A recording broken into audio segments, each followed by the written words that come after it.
Okay, we just have 5 more effects left, and then we will have covered everything in this giant list. These last 5 are things that we're kind of lumping into the category of utilities. These are things that are handy. So let's start by looking at a line delay. Okay, so a line delay is a Max for Live device. We can tell. Not that that matters to us too much, but this is something new, and my best guess for how I would use this is in a live setting if I'm running a PA or running playback or something like that. What this is going to let us do basically is set a very small delay for each speaker, and we can use that for timing purposes. So for example, let's say I'm in a club or something and I have like 2 feet of cable between me and the left speaker, but like 80 feet of cable between me and the right speaker. Okay, so in that case, I might want to slow down the left speaker by just a smidge, couple of milliseconds, so that the signal arrives at the left and right speaker at the same time. This is the kind of like configuration things that you can do with this particular tool. You can set it to be in milliseconds or samples, delay a certain number of samples, or what's really fun, in distance. So meters or feet. So I can say, delay this by, 19 feet, which is translating as 17 milliseconds because sound travels through a wire at a certain speed, and obviously this has figured it out. You can even set the temperature as you do this because the temperature will affect the speed of sound. So a handy utility. I'm never going to use this for any production purpose. This is really just for the purpose of like speaker alignment and things like that.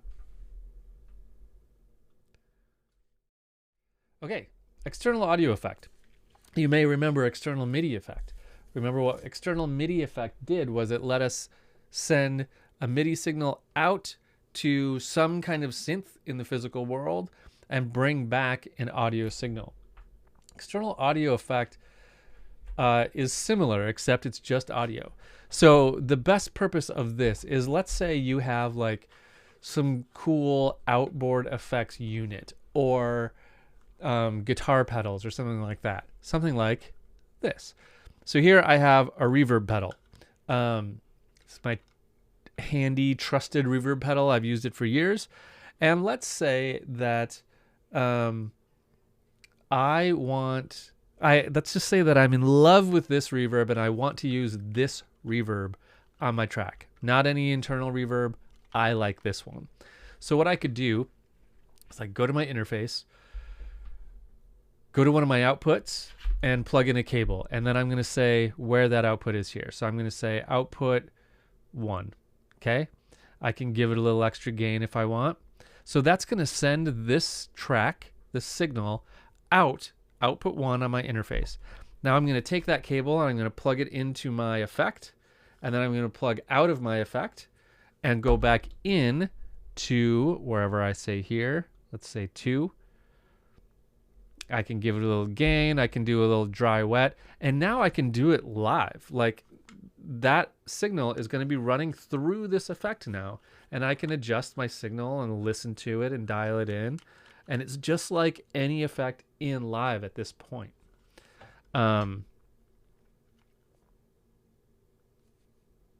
So that is the only real, probably not the only, but that is the real purpose of this effect. External audio effect. Let you send out an audio signal to a physical thing and get back an audio signal. So to do some processing outside of live.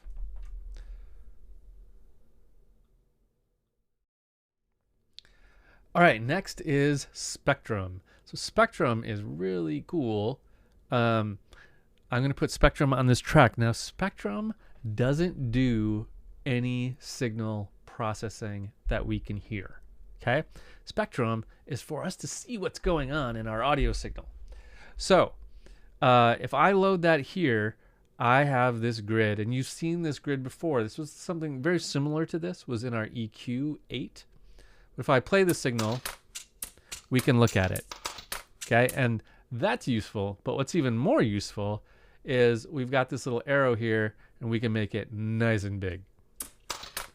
So now we can kind of see a spectrum analysis of what's happening in our signal. One thing that's handy is that we can put our mouse over different spots and then see in that lower left corner, we can kind of see where we are. We're at 99.5 hertz, which is approximately the pitch G1. And the mouse is at negative 66.4 decibels. Okay. So one thing that I get asked a lot is, why is it that we play a signal and then when we stop playing a signal, it looks like the signal goes up, right? So here's our signal. When I hit stop, it's like drifting away. The reason is we're actually looking at an averaging graph. So it's averaging the signals out to see it. And once we stop, it keeps averaging it against 0, and it's just goes away. So that's just how these work. You can change what we're looking at here. Blocks are basically the fidelity of what we're seeing. You can look at the left and right channel, the refresh rate, averaging, how it's graphing stuff. But if you ever want to dig in deep and see what's going on in a signal, this is a good way to do it. Throw a spectrum on there and take a look.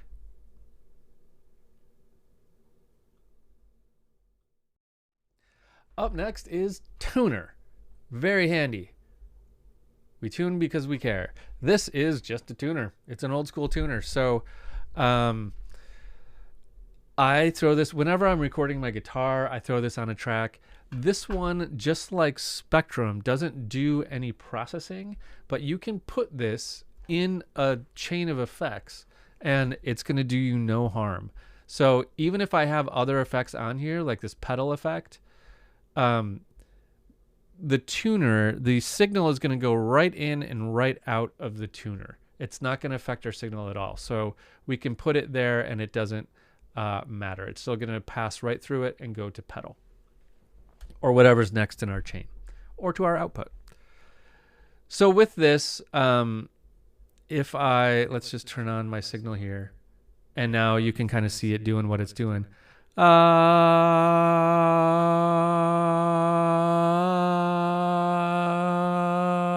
was getting kind of close.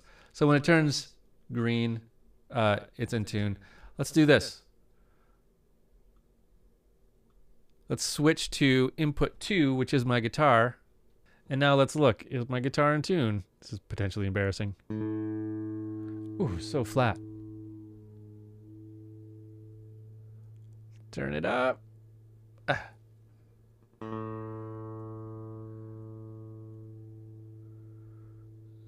we go. Come on. Come on. Tiny bit sharp. I like these to be, my A string to be a tiny bit sharp, but that's too much.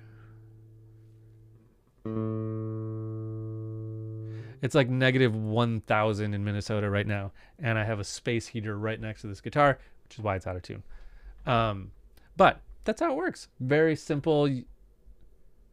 It's a tuner, just like any kind of other tuner. You can put anything into it. You can sing into it. You can play guitar into it. You can play your kazoo into it. It'll tell you if you're in tune or not. All right, last but not least, the appropriately named utility. If we put utility, this is like a little Swiss Army knife of goofy things you might need to do at different points for a given clip. I've needed to use all of them. So if you just need like a crazy gain boost, you can do that. If you just need to do some hard panning, you can do that. This is going to invert your phase if you need to do phase inversion. If you need to swap channels, so the left and right channel, you want to swap It'd be like that. You could say this is just a right channel, just a left channel. You could say this is a mono track. Or you could say the base of this is mono. This mono track business is what I use this for the most because of it cases exactly like this. See what's happened here? This is that thing we did with the looper, and it recorded a stereo file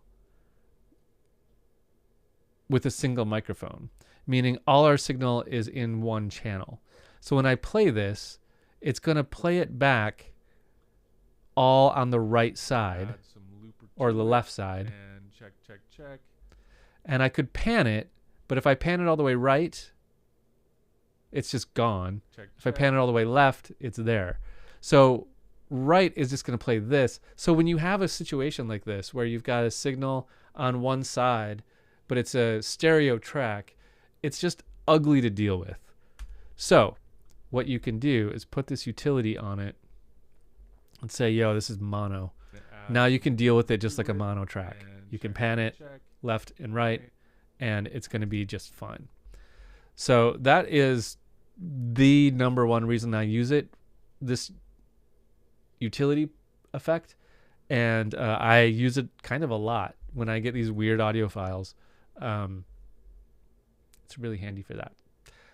Okay, enough of that. Let's move on to a couple more things.